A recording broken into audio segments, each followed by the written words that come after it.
आप सभी से एक विनती है, आप सभी देखो कोचिंग भी आ रहे हो, पढ़ भी रहे हो और स्कूल भी जा रहे हो और ये वीडियो भी देख रहे हो, तो इस वीडियो को भी आप देख रहे हो तो फॉर्मेलिटी के लिए नहीं देखना है। आपके पास एक ऑप्शन है, 50 दिन बचे हैं, या तो आप जान लगा दो या फिर जाने दो, बीच के रास्ते में कोई मतलब है नहीं।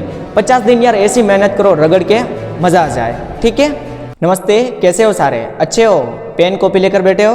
क्योंकि मैं जो बनाऊंगा उसके नोट्स बनाए। हाँ, तुम सभी को ही बोल रहा हूँ, जो रोज़ पढ़ते हो ना आप सभी, तुमको ही बोल रहा हूँ, ठीक है। तो आज की इस कक्षा में हम वास्तविक संख्या के प्रीवियस ईयर के प्रश्न सॉल्व करेंगे, तो प्लीज़ वीडियो को लास्ट तक देखना, ठीक है। इसके क्वेश्चन को मैंने 3 टाइप में बांटा है। पहला है अभाज्य गुणनखंड, दूसरा है फॉर्मूला HCF इंटू LCM वाला, और तीसरा है सिद्ध कीजिए कि जो सवाल आता है √5 √2 वो वाला सवाल है। और इन तीनों टाइप में से आपके एग्जाम में प्रश्न आएगा। तो आज की इस कक्षा में हम 2018 से 2024 तक जितने भी प्रश्न इस चैप्टर से बने हैं, जो आपके कोर्स में NCERT कोर्स में जो दे रखे हैं, उन सभी प्रश्नों को आज की इस क्लास में सॉल्व करेंगे। तो पहला प्रश्न है, 196 के अभाज्य गुणनखंडों की घातों का योगफल है। क्या बोल रखा है?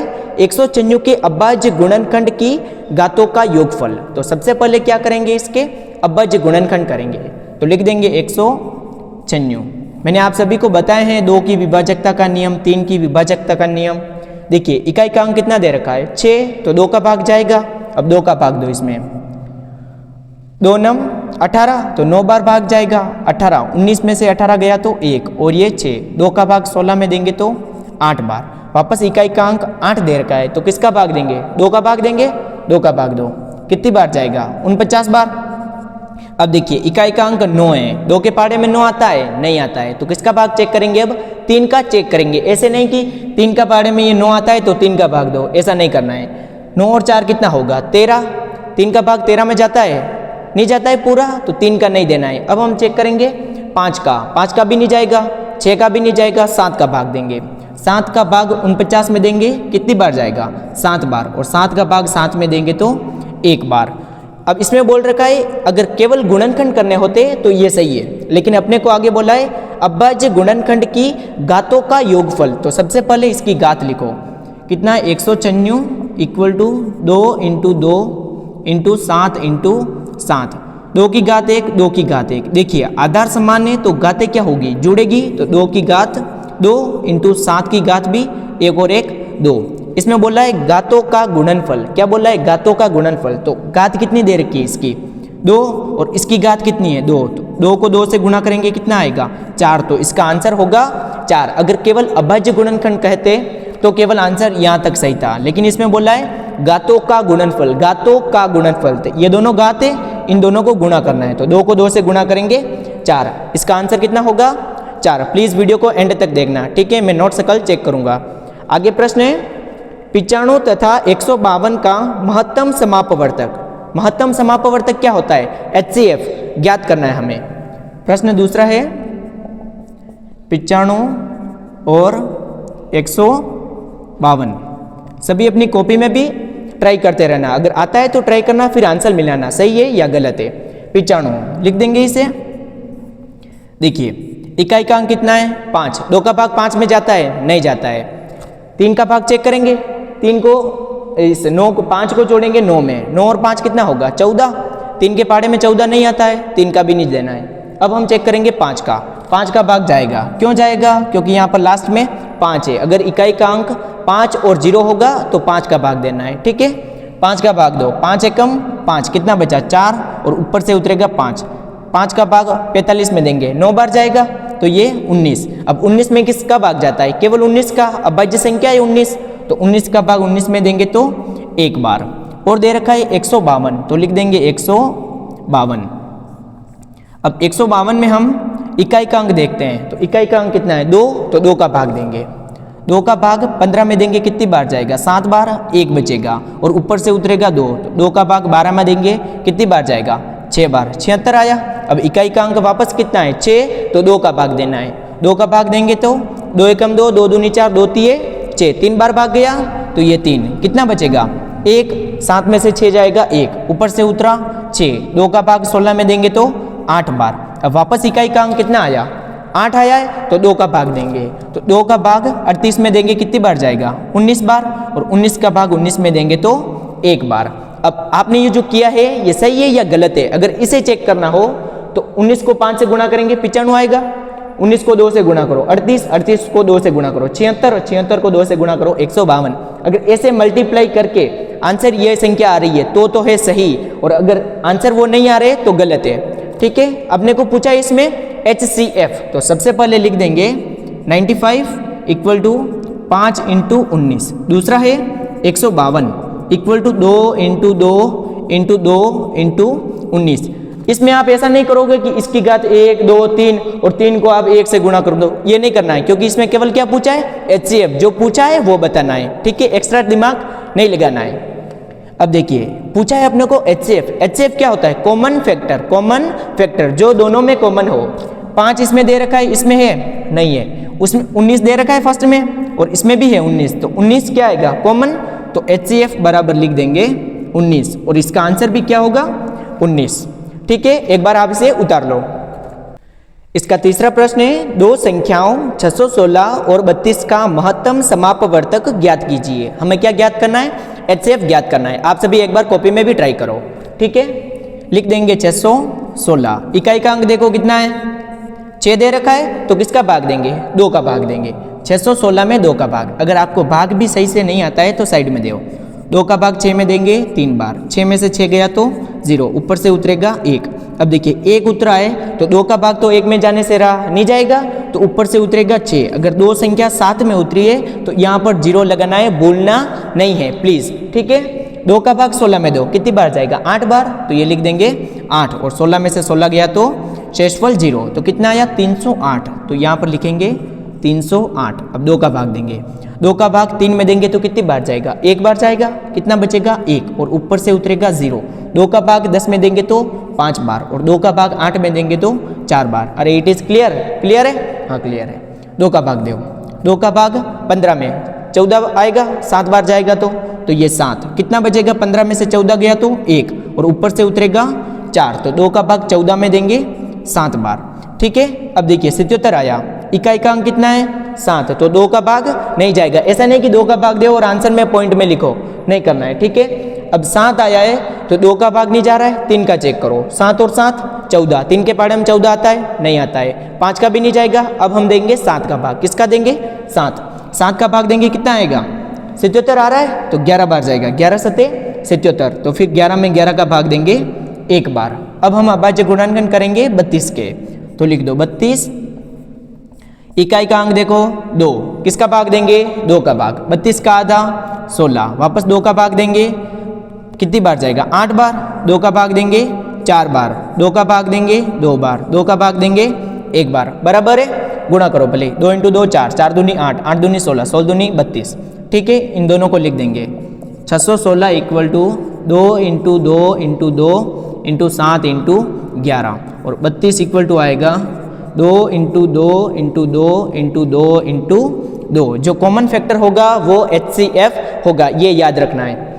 1 बार कॉमन है, 2 बार कॉमन है, 3 बार कॉमन है, आपको भी निशान लगा देना है ताकि याद रहे कितनी बार 1 2 3। तो HCF बराबर 2 इंटू 2 इंटू 2। देखिए 11 इसमें है 7, लेकिन इसमें तो नहीं दे रखे हैं तो नहीं लेने हैं। 2 को 2 से गुणा करेंगे 4, 4 दूनी 8, तो आंसर कितना आएगा इसका 8, HCF 8 होगा। अगला प्रश्न है 68 तथा 119 का महत्तम समापवर्तक ज्ञात करो।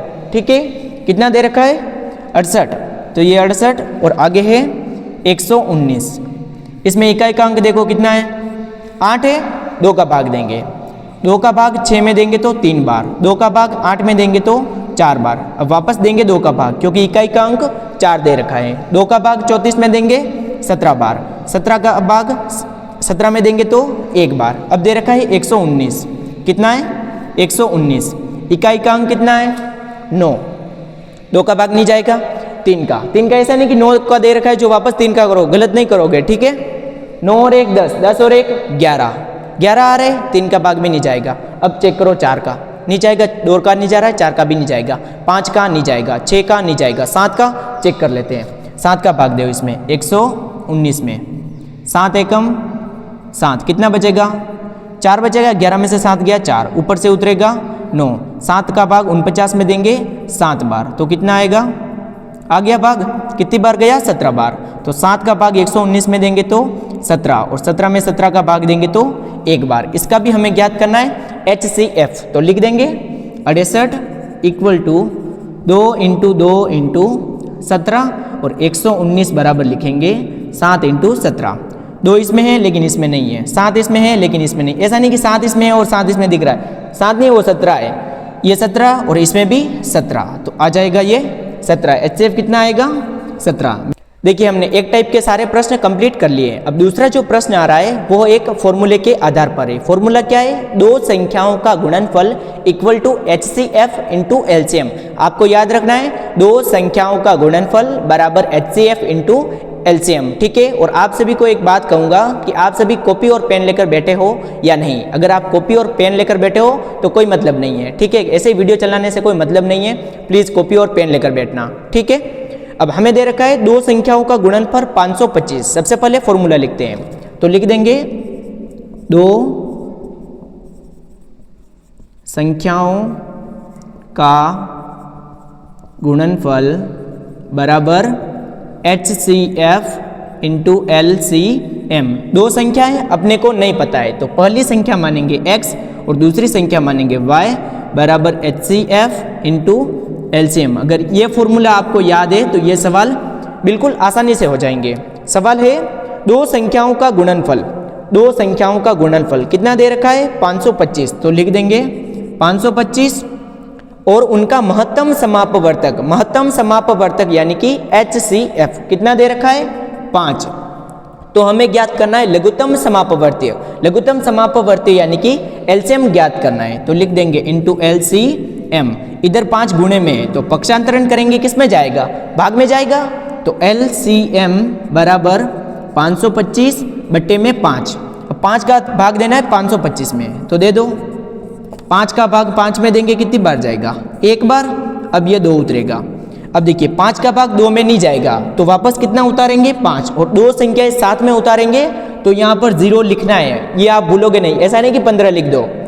5 का भाग 25 में देंगे कितनी बार जाएगा 5 बार, तो ये 25 में से 25 गया तो 0 0 कितना आया 105। तो LCM बराबर आएगा 105। बहुत जने इसको 15 लिखते हैं और 15 क्या है गलत है, फिर आप गलत करके आते हो और बोलते हो कि हमारे गलत नहीं था, ठीक है ना, तो सही करना। अब अगला प्रश्न है दो संख्याओं का गुणनफल। अगला प्रश्न ये दो संख्याओं का गुणनफल 12960 है। यहीं पर सॉल्व कर रहा हूं, आप अलग कर देना, ठीक है। प्रश्न लिखना अलग कर देना। दो संख्याओं का गुणनफल दे रखा है 12960, 12960 और महत्तम समापवर्तक कितना दे रखा है 18। तो ये तो गुणनफल है, तो महत्तम समापवर्तक यानी कि HCF कितना दे रखा है 18 इंटू हमें ज्ञात करना है लघुत्तम समापवर्तीय, ठीक है। 2020 में पूछा गया ये प्रश्न, तो हमें LCM ज्ञात करना है। सेम प्रश्न है, इधर 18 गुणे में पक्षांतरण करेंगे भाग में जाएगा, तो 12960 बटे 18 इक्वल टू LCM। इसको आप दो तरीके से कर सकते हो, या तो डायरेक्ट 18 का भाग दो आप इसमें, या फिर आप 2 के पहाड़े से इनको काटो और फिर भाग दो। मैं आपको इसको शॉर्ट में एक बार काट के दिखा देता हूँ। देखिए इकाइकांक 0 है इसलिए 2 का भाग जाएगा। 12 में 2 का भाग देंगे 6 बार, 9 में 2 का भाग देंगे 4 बार, कितना बचेगा 1 और ये ऊपर से आया 6, 2 का भाग 16 में देंगे 8 बार और ये 0। 18 में 2 का भाग देंगे कितनी बार जाएगा 9 बार, तो अपने आएगा 6480 बटे में 9। अब देखिए इकाइकांक 0 है और यहाँ पर 9 है, 2 के पहाड़े में 9 नहीं आता है तो इन दोनों को अब नहीं कटेंगे 2 से। 3 का चेक करो, 8 और 4 12, 12 और 6 18, 18 3 के पहाड़े में आता है, तो 3 का भाग जा रहा है इसमें और इसमें भी जा रहा है, तो 3 का भाग दे दो इसमें। या फिर डायरेक्ट आप ऐसा करो कि 9 का भाग ही इसमें दो, लिखो साइड में 6480। मैं आपको काट कर इस तरह बता रहा था क्योंकि जो बड़े आते हैं यहाँ पर मान लो 74 आए और बड़ी संख्या है तो आप भाग देने में आसानी रहती, इसलिए काटना है, ठीक है। तो 9 का भाग दो, 9 का भाग 9 7 63 तो 7 आएगा, ये 63। 4 में से 3 गया 1, 6 में से 6 गया 0, ऊपर से उतरेगा 8, 9 एकम 9, 9 दूनी 18, 2 बार में गया ये 0 0। अब ऐसा नहीं कि आंसर 72 है, नहीं है, ये एक और 0 बच गया तो इसे यहाँ पर उतारो और 0 में भाग नहीं जा रहा है तो 0 यहाँ पर लिखो। तो LCM बराबर आएगा 720, खिलाड़ी 720, ठीक है। चलिए अब अगला प्रश्न दे रखा है दो संख्याओं का महत्तम समापवर्तक 27 तथा उनका लघुत्तम समापवर्त्य 162 है। यदि एक संख्या 54 है, कितनी है 54, तो HCF तो लिख दिया 27, LCM लिख दिया 162 और एक संख्या, तो पहली संख्या को मान लेंगे x, तो x बराबर लिख देंगे 54। तो हमें दूसरी संख्या ज्ञात करनी है, तो y का मान हमें ज्ञात करना है। आप सभी को अभी थोड़ी देर पहले सूत्र बताया था, दो संख्याओं का गुणनफल बराबर HCF इंटू LCM। ठीक है, आप सभी से एक विनती है, आप सभी देखो कोचिंग भी आ रहे हो, पढ़ भी रहे हो और स्कूल भी जा रहे हो और ये वीडियो भी देख रहे हो, तो इस वीडियो को भी आप देख रहे हो तो फॉर्मेलिटी के लिए नहीं देखना है। आपके पास एक ऑप्शन है, 50 दिन बचे हैं, या तो आप जान लगा दो या फिर जाने दो, बीच के रास्ते में कोई मतलब है नहीं। 50 दिन यार ऐसी मेहनत करो रगड़ के मजा आ जाए। ठीक है, तो पढ़ो। अब y का मान ज्ञात करना है, तो सूत्र लिख देंगे x into y equal to HCF into LCM। x का मान कितना है 54, y का मान ज्ञात करना है HCF 27, LCM 162। हमें y का मान ज्ञात करना है, 54 इधर फालतू पड़ा है, इधर टेक दो, तो y बराबर आएगा 27 इंटू 162 बटे में 54। अब बहुत जने क्या करेंगे, 27 को गुणा करेंगे 162 से, फिर भाग देंगे 54 का भाग देना आएगा नहीं और आंसर गलत होगा। ऐसा नहीं करना है, सबसे पहले काटो इसको, कट रहे हो तो। देखिए 27 और 54 मेरे को नजर आ रहा है, 27 का दुगुना होता है 54, तो काट दो 2 बार, और 2 ये, और इकाई का अंक कितना है 2, यानी कि इसमें किसका भाग जाएगा 2 का भाग, तो 2 का भाग 162 में देंगे, कितनी बार जाएगा 16 में देंगे तो 8 बार और 2 में देंगे तो 1 बार, तो y बराबर आएगा 81 और यही होगा इसका आंसर। हमने 2 टाइप के प्रश्न कंप्लीट कर लिए हैं, अब बची है केवल एक तीसरी टाइप और सबसे ज्यादा इंपॉर्टेंट है। केवल एक सवाल बताऊंगा और प्लीज पूरा ध्यान से देखना है। अब यूनिक वीडियो को स्किप करके छोड़ दो कि सर ये तो हमें आता ही नहीं है, ये तो हम कर लेंगे, प्लीज वीडियो को लास्ट तक देखना। ठीक है, आइए अब सबसे लास्ट और मोस्ट इंपोर्टेंट प्रश्न को सॉल्व करते हैं। प्रश्न है, सिद्ध कीजिए कि √5 एक अपरिमेय संख्या है। मेरा विश्वास मानिए हर साल ये प्रश्न आता है और बहुत ज़्यादा इंपॉर्टेंट है। आपके √5 की जगह पर √2, √3, √4 कोई भी संख्याएं हो, यहाँ पर मैंने बहुत सारी संख्याएं लिखी हुई है, इन सभी में से कोई भी संख्याएं दे रखी हो, आपको सेम तरीका फॉलो करना है। और इस प्रश्न को सॉल्व करने के लिए हम इसे उल्टा मानेंगे, हमें सिद्ध करना है अपरिमेय, हम क्या मानेंगे परिमेय। तो लिखेंगे माना कि √5 एक परिमेय संख्या है। और परिमेय संख्या क्या होती है, जिसे हम बट्टे के रूप में लिख सकते हैं, जैसे 3/4, 5/7, -2/3, कोई भी संख्या हो जिसे अगर बट्टे के रूप में लिख सकते हैं तो वो कौन सी संख्या होती है, परिमेय संख्या। तो √5 बराबर a/b और b is not equal to होगा 0 के। क्यों लिखा है मैंने ये, क्योंकि b का मान 0 नहीं होना चाहिए, क्योंकि अगर b का मान 0 हो गया तो ये संख्या परिभाषित ही नहीं होगी। आपने कभी ऐसी संख्या सुनी है कि 5/0? नहीं सुना है, 0/5 सुना होगा, लेकिन 5/0 नहीं सुना है, तो बट्टे में कभी 0 नहीं आना चाहिए। ठीक है, तो a/b। अब जो ये b दे रखा है इसे पक्षांतरित करेंगे, इधर भाग में पक्षांतरण करेंगे तो गुणे में जाएगा, तो लिखेंगे b √5, इधर गुणे में ऐसे ही लिखेंगे इक्वल टू a। अब हमें इस √5 से दिक्कत है, हमें रूट वाली संख्या से दिक्कत ही है। देखिए एक तो ये 5 नजर आ रहा है और ये एक √5, अच्छा नहीं लग रहा है ना, तो इसका स्क्वायर कर दो। क्या करना है, स्क्वायर कर दो, और स्क्वायर एक तरफ तो करने से रहे, दोनों तरफ करेंगे, तो लिखेंगे अब दोनों पक्षों का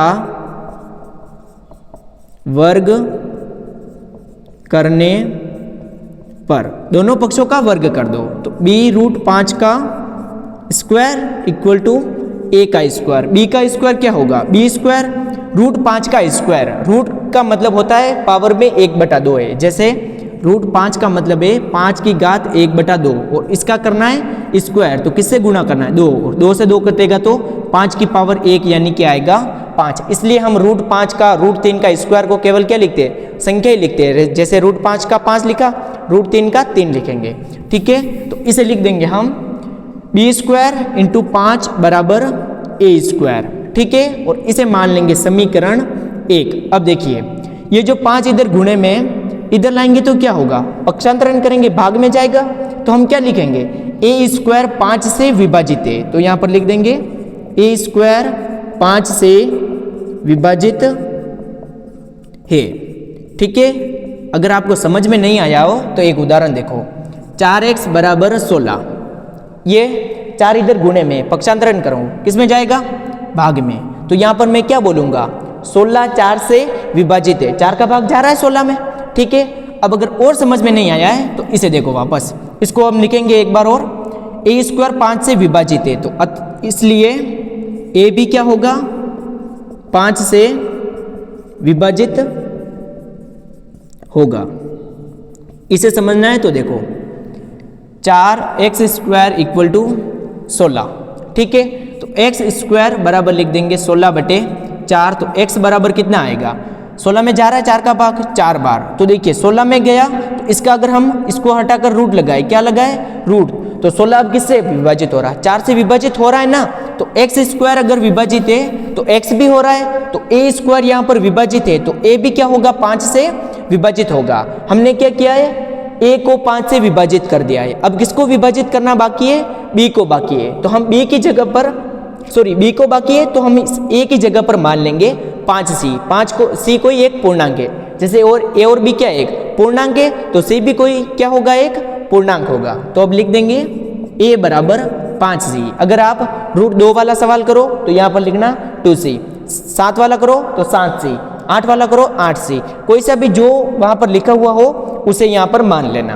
तो a बराबर 5c किस में पुट करेंगे, समीकरण 1 में, तो लिख देंगे b स्क्वायर इंटू 5 बराबर 5c का होल स्क्वायर। बहुत जने क्या करते हैं, इसको हटा देते हैं और केवल ये लिखते हैं और फिर गलत हो जाता है, क्योंकि 5 का भी क्या करना है, स्क्वायर करना रहता है, ठीक है। तो 5c का होल स्क्वायर, तो b square into 5 equal to 5 का स्क्वायर 25 इंटू c स्क्वायर। अब आगे लिखेंगे यहाँ पर 5 into B square equal to आया आपने 25c स्क्वायर, 5 इधर गुणे में भाग में ले जाओ, तो b स्क्वायर बराबर आएगा 25/5 इंटू सी स्क्वायर, 5 के पारे से 25 काटेंगे 5 बार, तो b स्क्वायर बराबर आएगा 5c स्क्वायर। इसे मान लेंगे समीकरण 2। देखिए समीकरण 1 में हमने a स्क्वायर को विभाजित किया था, अब किसे विभाजित करेंगे, b स्क्वायर को, तो यहाँ पर लिखेंगे b स्क्वायर 5 से विभाजित है, ठीक है। कैसे लिखा हमने, क्योंकि देखिए 5 इधर गुणे में, पक्षांतरण करेंगे तो भाग में जाएगा, अगर b स्क्वायर 5 से विभाजित है तो 5 b भी क्या होगा, 5 से विभाजित होगा, तो अब लिख देंगे इसलिए b भी 5 से विभाजित होगा, ठीक है। अब देखिए समीकरण 1 और समीकरण 2 से क्या स्पष्ट हो रहा है कि a भी 5 से विभाजित है और b भी 5 से विभाजित है, यानी कि दोनों का उभयनिष्ठ गुणनखंड कितना है, 5 है। अगर 2 वाला सवाल आए तो 2 लिखना, ठीक है, और 7 वाला आए तो 7 और 3 वाला आए तो 3 लिखना। तो यहाँ पर लिखेंगे समीकरण 1 व 2 से स्पष्ट है कि a व b का उभयनिष्ठ गुणनखंड कितना है, 5 है, जो कि हमारी कल्पना के